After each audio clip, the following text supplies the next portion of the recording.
You all coming out today, because I know things can still be a little iffy because of this weird dystopian nightmare we've all been living through for the past 3 years. Is it working? Oh, it will. There we go. Yes. Yeah, it's working. Is it working now? You just had to get closer. Yeah. Can you all hear? If I don't use it, can you all in back hear me? No. Oh, okay. Then I'm going to use Why it. don't you hold, you can hold it. No, if I'm you going want to sit here stand because up. I'm lazy. Is it difficult? Yes. Okay, What's different? at least I know. Again, thank you all for coming, and it's been an interesting 3 years. In fact, it was 3 years ago that I was here before for my last book, which was A Dangerous Man, which was in August of 2019. And we've all been on an adventure ride since then. And I have to tell you what I've been up to. So I was here in August of 2019 for ADM, and I was already working away on what would have been the next Elvis Cole novel. And in October 1st of that year, 2 months later, I was with the head of cardiac surgery at Cedars-Sinai Hospital, and he said, if you don't have a quadruple bypass, you'll be dead in 2 months. Oh, wow. Well, I'm glad you're okay. Me too. So that's shocking, right? What a hook. And no one was more shocked than me. I mean, it was literally a nuclear shock, because I'd had no heart attack, had no symptoms that I knew of. The people who know me, or if you follow me on Facebook or Instagram or Twitter, you know I'm always posting pictures from my early morning hikes. Pretty much every morning start the same way. I carry a weighted pack. I go hike in the canyons in Los Angeles. I've been a runner for my entire adult life. Gym rat. I do a lot of physical, outdoorsy things, super active. And I just considered myself the classic picture of health, and everyone around me thought the same too. And then suddenly I wasn't. And so on October 3rd, my family and I marched back to the hospital, and the surgical team there split me open. They stopped my heart. They did 4 grafts from using veins and arteries from other parts of my body to repair my heart. And then the recovery began. And the recovery was neither fast nor easy. There were complications. I had to return to the hospital on 2 separate occasions. There were massive amounts of course, anesthesia and narcotics and antibiotics and all the various chemicals that they pump into your body when they're trying to help you heal from a trauma like that. And I have to admit, it was an enormous emotional blow on many levels, because it was such a surprise. Because in a way, I felt that my body had failed me, not from the obvious way, but because I had always felt so strong and healthy, and this was such a surprise, and it's like my body had betrayed me. Like what's real and what's true here. So as the weeks passed and went to months, I tried to return to the book that I was writing, and I could not do it. Focus was in short supply anyway. I could barely sit at my keyboard for 10 minutes. But every time I reread what I had written, a book that I was really excited about prior to this event, it just simply felt dead to me. I had lost any connection to it. It felt like someone else had written it, and it simply did not matter to me in any way. And these were dark times, because after a while, I began to doubt that I would ever write again. And in fact, I even began to think I didn't want to write anymore. I could just retire. Just retire and sit there and watch TV all day. And that'll be the rest of my life. And it was difficult. But I'm a writer. And I've been writing every day actually edited it up, and it's kind of depressing, 47 years. It's funny, even after all this, I don't feel 47 years old, but self-delusion is my strong point. 47 years, I get up every day and I write, and I don't know what else to do. So despite the allure of retiring and just wallowing in a pity pool for myself forever, every day I would sit there and I would try to come up with some new idea, some new inspiration that would light my fire again, that would engage me and excite me and make me want to get back to work. And as any writer knows, inspiration doesn't just flash out of the air because like you won your lotto ticket that day. Inspiration is earned. Every writer has to roll up his or her sleeves and work at it, seek it out, find a way to create it.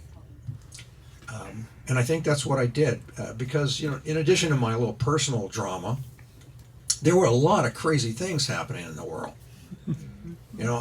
My thing happened in October of 2019. In January of 2020, of course, COVID exploded, right? And suddenly, all of us, we woke up one day and we are in that 1970s cheesy dystopian science fiction movie of the week, right? Starring John Saxon. and it's crazy. And I'm sitting there doing nothing but looking at TV and it's funny, I had writer friends who told me before and since that, they'd say things in confidence. They say, man, this lockdown stuff is great, isn't it? I have so much free time now. I'm going to write 2-3 books this year. I couldn't write anything. All I could do was watch the television, and I'm sitting there channel surfing from all the news networks, and it's all this crazy stuff. Here's the hospitalization counts. Here's the death rates.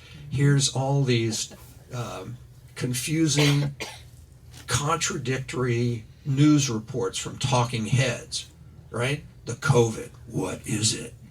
Was it created in a lab? Did some guy eat bat shit? No one knows. Is it all big a plot? Conspiracy theories were abounding. And I found that maybe it was because I was so self-involved at that time with what I was dealing with, but all this stuff began to really anger me. Because again, like I felt betrayed by my body. I'm watching all these people, both in government and out, and they all felt like they were all bullshitting us and betraying us, our trust in them, because how do you know what's real and what's true? And it's so life and death important to know what's real and true. So we're going through that, and I'm in my miasma of depression. And then on top of that, on top of the COVID, out of the blue, pun intended, the United States Navy releases videos of UFOs.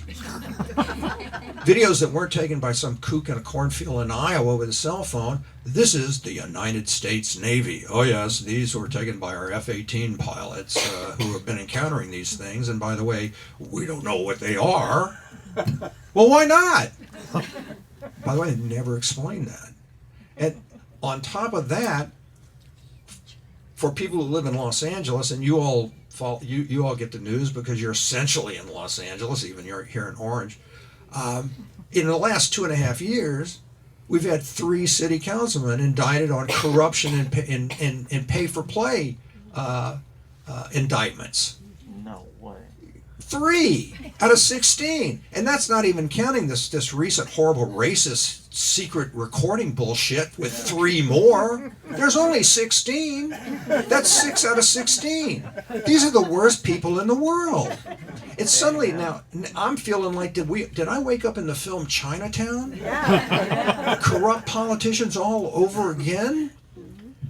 And the more I'm obsessed about all this stuff, I suddenly found myself excited again and interesting again, because it began to coalesce for me into a character who I think of as the star of this book, Josh Schumacher.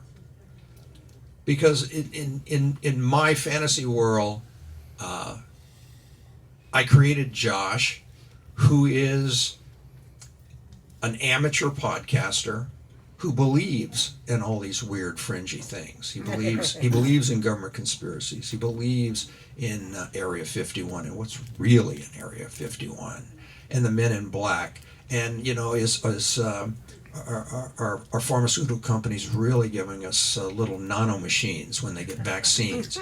Josh explores all that stuff, and he suspects most of that is true. So because he's that guy, society at large, we dismiss him. We write him off. His own family, his dad thinks he's throwing his life. He's estranged from his father.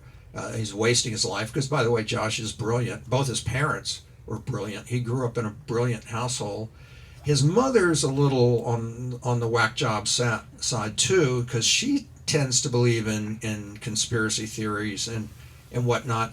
And in fact, when her son goes missing, she comes to Elvis Cole, and she hires Elvis, and she says, my son is missing. I think he's been kidnapped. He found out what they have at Area 51, and I think the government has abducted him, and you might find him up there. And so Elvis Cole's sitting there, and he's going, But Elvis doesn't brush her off or ask her to leave or throw her out of his office, because Elvis actually is a truth seeker himself, and he sees the truth under Adele Schumacher and her particular affectations. What he sees is a woman, a mother whose son is missing, and she just wants to find him. So Elvis accepts that job. I will help this woman find her son. I will find her son for her. And when I had that, I fell in love with the whole notion, with that notion of these two truth seekers, Josh Schumacher and Elvis Cole, because that's in fact what detectives are, right?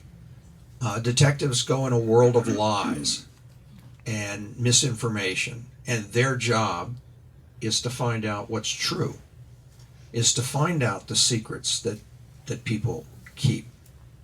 And once I had that, I was on fire again.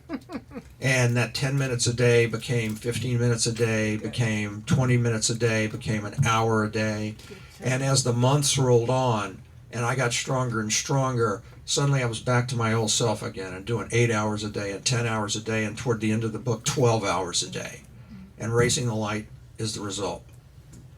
And as you all know, because you come to other signings and you wonder these things yourself, when writers get asked a lot, where do you get your ideas? Now you know exactly where they came from. That's where it came from. I'm going to read a scene from the book that is neither Elvis nor Josh. And then we'll do some Q&A. In writing this book, because I was dealing with, in my head, a lot of the problems that Los Angeles faces, one of the elements that I wanted to deal with was Los Angeles' homeless situation. We have a huge homeless population in Los Angeles, and they, like Josh, are often dismissed by the larger world and larger society. And the larger world and society is often fed misinformation about the homeless community and homeless people by the always evil major media outlets. If you detect just a nod towards cynicism there, So be it. so be it. Jared Walker Filburn. The twilight sky deepened to a rich bloody orange. as Jared Walker Filburn made his way home. Time was short as darkness approached, so Jared picked up his pace, climbing into the shadowed hills of Griffith Park. Earlier that day, Jared had stopped at a small Italian restaurant in Silver Lake and offered to sweep their parking area. The sous chef, a burly woman with enormous tattooed forearms, sent Jared away with a white paper bag heavy with containers of bread and food. Jared's mouth had been watering ever since. He was anxious to get home, to the safety that came with solitude, where he could enjoy the chef's generosity. Jared preferred quiet, which was why he had chosen the park as his residence. Quiet brought calm, calm brought peace, and peace softened the whispers. Loser, freak, failure. Sometimes, when the world was kind, the whispers vanished. Jared might not hear them for days, but they always returned. You're disgusting. You're worthless. You're garbage. Then they'd grow louder, more damning and hateful. You're sick, schizophrenic, defective. But quiet brought calm, and calm brought peace, which was why Jared was so careful to guard his secret sanctuary. Residing in Griffith Park was illegal, of course, which was why his little home was a secret. Once the sun went down, park rangers and police were more likely to make him leave, so Jared raced the light each day, hurrying to avoid their scrutiny. The day's last light faded quickly. The old Art Deco street lamps lining the road up to the observatory seemed to float in a dim ochre glow. Jared walked so quickly he was hopping when he reached the black maw of the Mount Hollywood tunnel. 2 cars whooshed into the tunnel and disappeared. A single car emerged, its lights washing Jared as it raced downhill. Jared waited until the cars were gone, then quickly crossed the road, scrambled up a rocky shoulder, and climbed a steep erosion cut to a stunted oak shaped like an igloo. The narrow trail abruptly widened, and Jared was home. The remains of the sun disappeared with a bright crimson wink as Jared lowered his pack. He stood motionless. The clean scents of wild rosemary and garlic were comforting.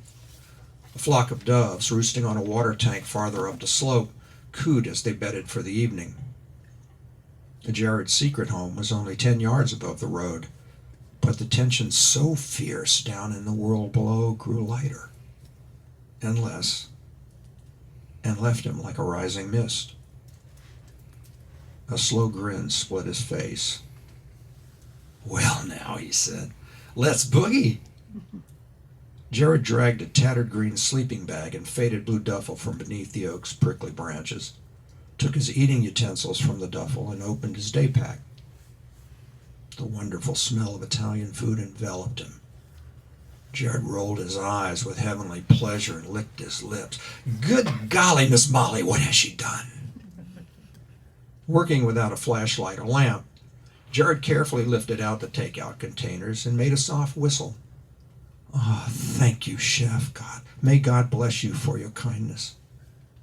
Dinner was capellini with meatballs, sautéed spinach, a lemon tart, and 3 large pieces of garlic bread. Jared set aside 1 meatball and 2 pieces of bread for breakfast and feasted on the rest. The occasional car passed below, but no one saw him. Jared often watched coyotes trot along the road. They had never bothered him, and he enjoyed their singing. He'd been told a mountain lion roamed the park. He'd never seen it, but sharing his home with a lion didn't frighten him. Jared felt perfectly safe being alone in the park and the canyons. Only people frightened him, and doctors. Later, after his bowels moved, Jared washed his hands and utensils with a bit of bottled water, brushed his teeth, and wiggled into the sleeping bag. The glittering lights of Los Angeles spread before him to the horizon. Moving stars were jets scribing gentle descents into LAX. and red and green lights marked helicopters crossing a star-filled city. Jared grew sleepy as he watched. He dozed, woke with a start, and dozed again. He was dozing when a flash in the tunnel startled him. A car emerged. Its brake lights flared and the car stopped in a dim ochre pool cast by a street lamp. The car went dark. Jared sat up. This wasn't a police car or a ranger's SUV. It was a small sedan. Then the driver's and passenger's doors opened as one and two shadows emerged. Fear flashed through Jared like heat lightning. He wiggled out of the sleeping bag and scrambled uphill. They might be gangbangers, or kids who'd seen him earlier and returned to have their fun. These things had happened when he lived by the beach. Jared scrambled higher, planning to hide above the old water tank when he saw the two men still by their car. They opened the trunk and lifted something large.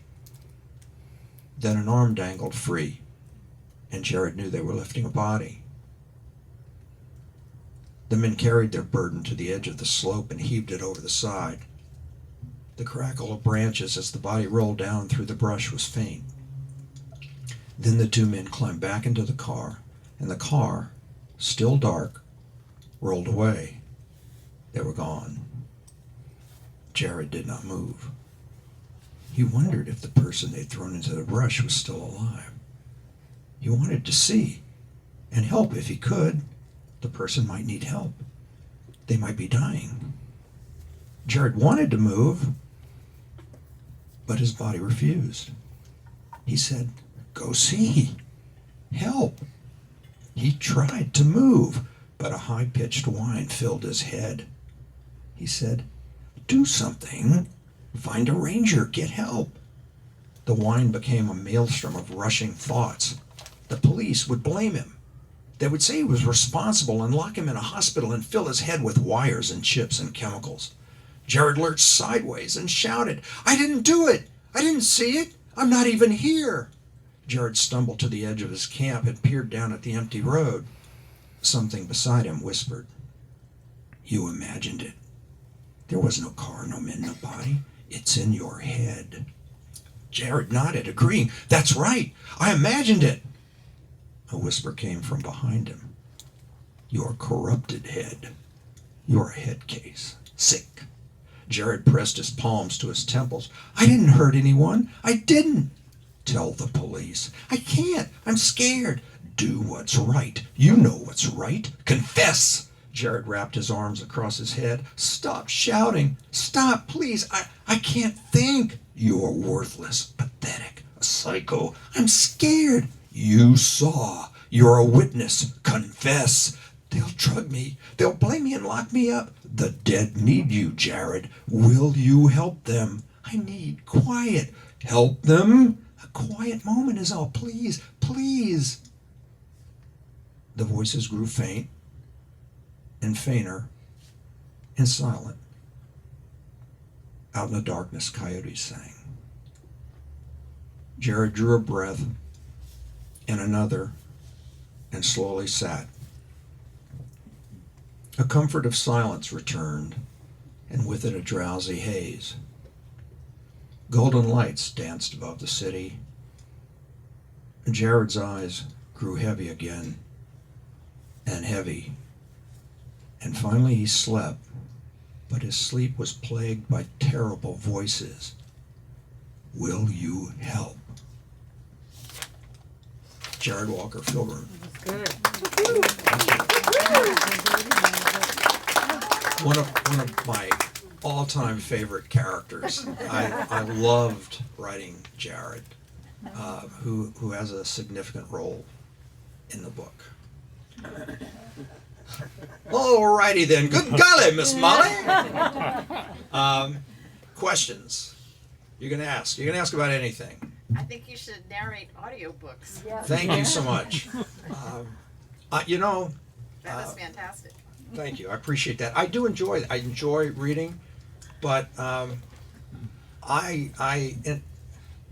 I did many years ago. I did read or narrate a couple of abridged versions of my book, and I have to tell you, I enjoy doing that too. It's a lot of work, and I'm not a trained actor. I just enjoy reading. So I decided to let professional people do it. I think Luke Daniels, who reads my Elvis Cole books now for my audio publisher, Brilliance Audio, does a terrific job. He does. I agree. I do too. So I'm happy to let Luke do his thing because I think he brings much more to it actually than I can. This is a very limited sample, but to read the entire book with multiple genders and Yes. and all those things, I don't really think well, actually, I'd probably be fabulous at it. But I'm still a hard cup. yeah. Another question. Yes. How did you get such an elegant name for a homeless person? How did I get such an elegant name for a homeless person? Good question. Here's why. Because, and this applies to any character name that I use in a book, all the way from Elvis Cole and Joe Pike, all through all the smaller players and characters. I think the name, when I'm picking a name, it has to contribute to the characterization itself, and also to the mood and tone that I'm trying to evoke in and about the character. In Jared's case, because he is homeless, and because I wanted to present him in a way that I feel offers a surprising depth and history to his character, I specifically wanted a more highborn sounding name, because Jared, and there are more scenes with Jared and about Jared in the book. Jared, of course, is more than he seems, but in my books, all my characters are. That's kind of one of my ongoing themes with all the books. That everybody has a history. Everybody is more than they seem. The shambling old man on a park bench who's all bent over. There was a time long ago, he stormed Normandy Beach. The woman you see having trouble walking down the street and looks kind of shabby, you don't know that she actually worked 2 jobs and raised 5 kids and was as much of a hero as any hero ever. Everybody has a depth. We just don't know it. My philosophy with Elvis, and I think I bring this to Elvis in all the books. Elvis, by virtue of his nature, sees more than most people see. He looks. His intention is to see. So the message is judge less and see more. So when I created Jared, I just wanted to give him more of a life than people would assume that he has, and that name is part of it. Another question, all the way in the back. Yep. Why don't they put an updated picture of you here? Why don't they put an updated picture of me there? That picture was taken last Thursday.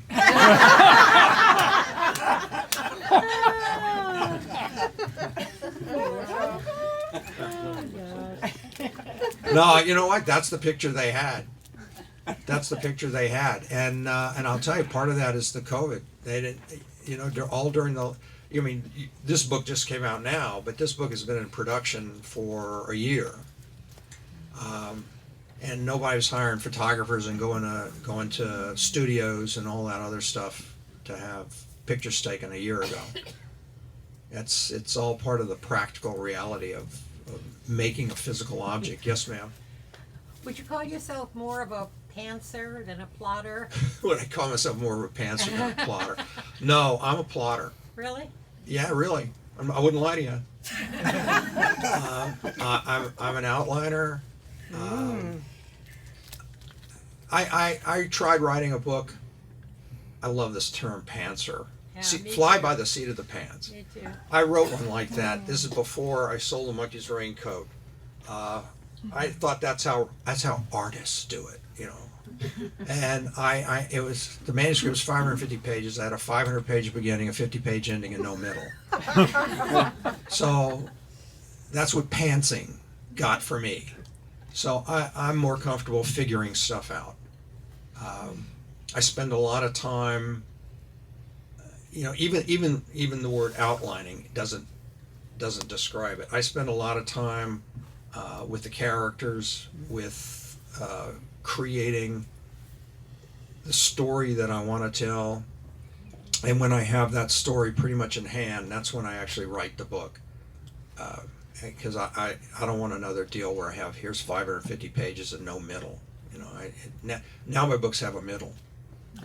It's required. Yes, sir, right here.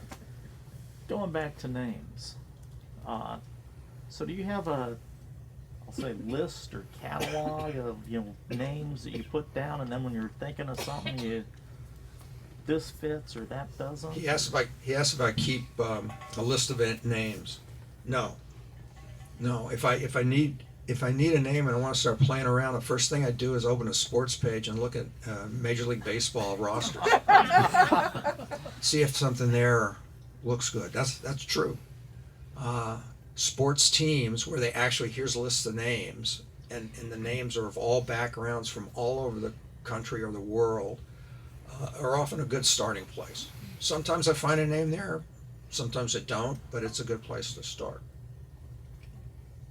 Yes. So you said that you sit with the characters for a while. Does that mean characterizations, their history, that sort of thing? Or do you just kind of outline their scenario? Well, when characters develop slowly for me. Like when Josh first came to me, here's really what I had. When I first thought about Josh, before his name was Josh, I didn't have a name for him yet. I saw,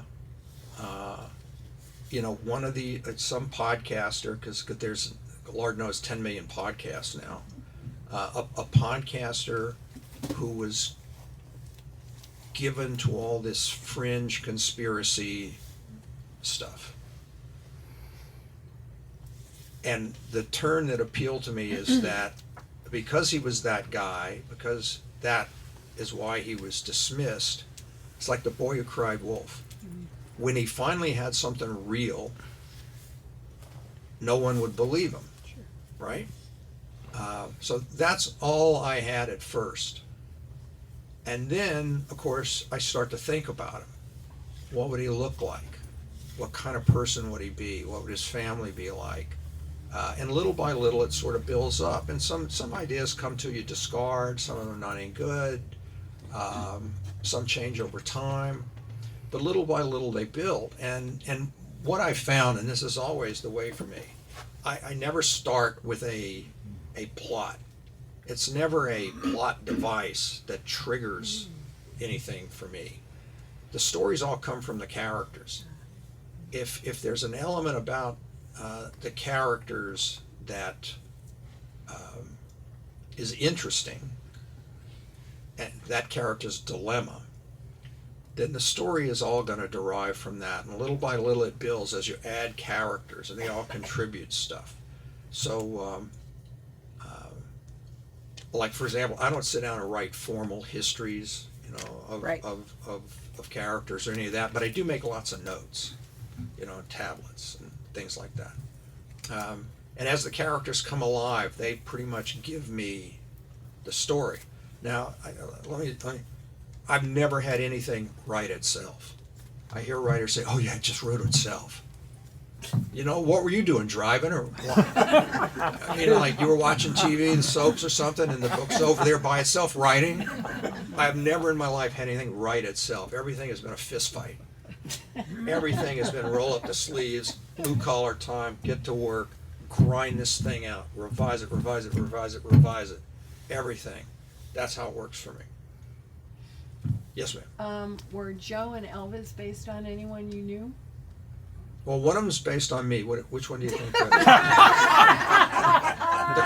is? The correct answer is Joe Pike. No, they're not based on anyone I knew.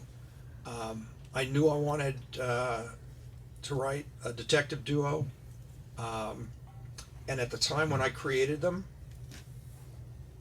I have a saying: writers are cannibals. All writers are cannibals. You cannibalize yourself, your friends, your experiences, your beliefs. You cannibalize it all, and then you break out your little Calvin and Hobbes transmogrifier, and you throw all that stuff in there, and you transmogrify it into fiction. So that's what I did with Elvis first, and Elvis in a way kind of gave me Joe. Now, what does that mean? He kind of gave me Joe. So when I had a vague image of Joe Pike and kind of what I wanted him to be, but then I just went for opposites because opposites make good partners. Elvis is talkative, hence Joe isn't, right? All these kinds of things, and little by little they sort of percolated together and built each other more or less side by side. In fact, one of the earliest versions I had of Elvis when I was trying out names, I named him Steve. Now, you didn't ask that question, but I just thought I'd throw that out. I'm glad I changed his name, but at one point Elvis called his name Steve. I'm not sure why. Steve Cole or just Steve? I think it was just Steve. And I don't remember what they were, but I was trying out all kinds of names and all that. Joe Pike's name was actually a lot easier than Elvis Cole's name. Thank You bet. Yes, sir. You mentioned that you were working on a book and then you had the issues and the things that developed and you lost interest. Are you going to re-look into that for a future, or is that just dead and gone? If the gentleman asked, if you didn't hear, that the book I was working on, when I had my heart issue, and I abandoned, if I was going to revisit it or use it in the future, and the answer is no.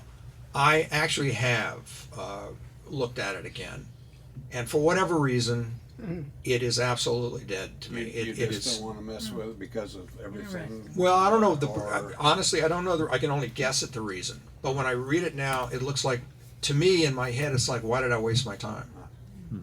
That makes sense. Even though at the time, I can tell you, when I was working on it, I was like, yeah, this is the next, and it's going to be great.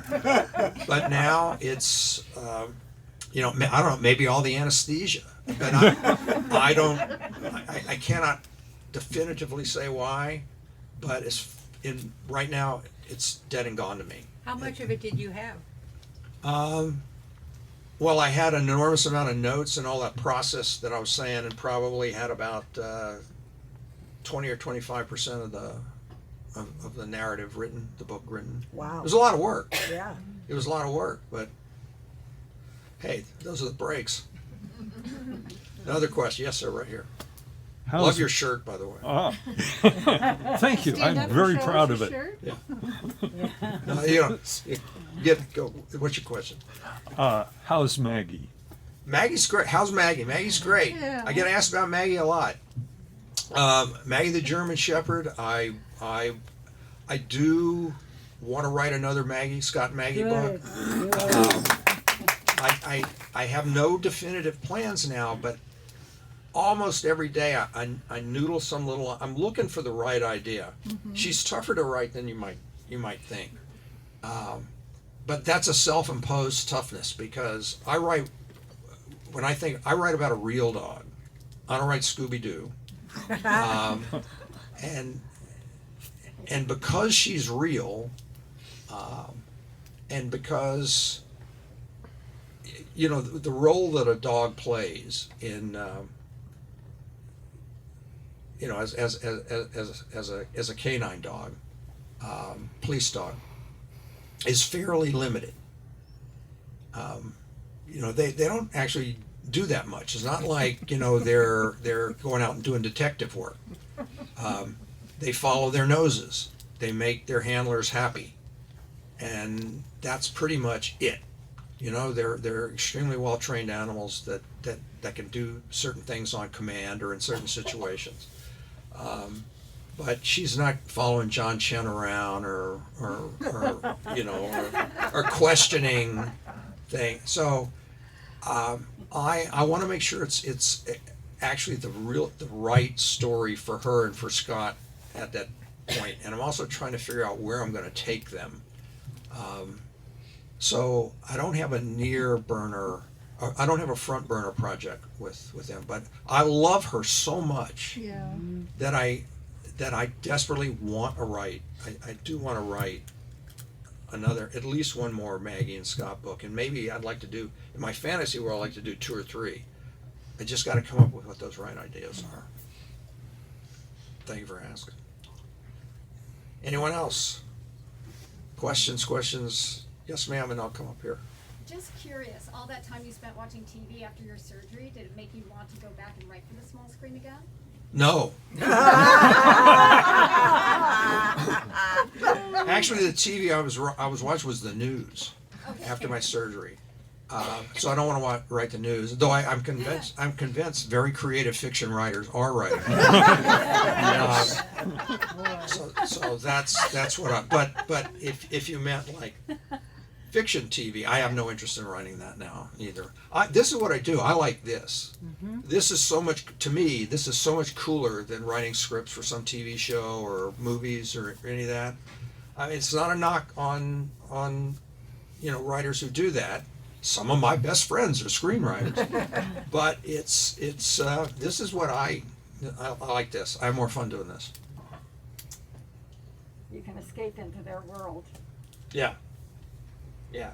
That's what. When I have to tell you, see, when I was going through my issue, I call it my issue. I don't know what else to call it.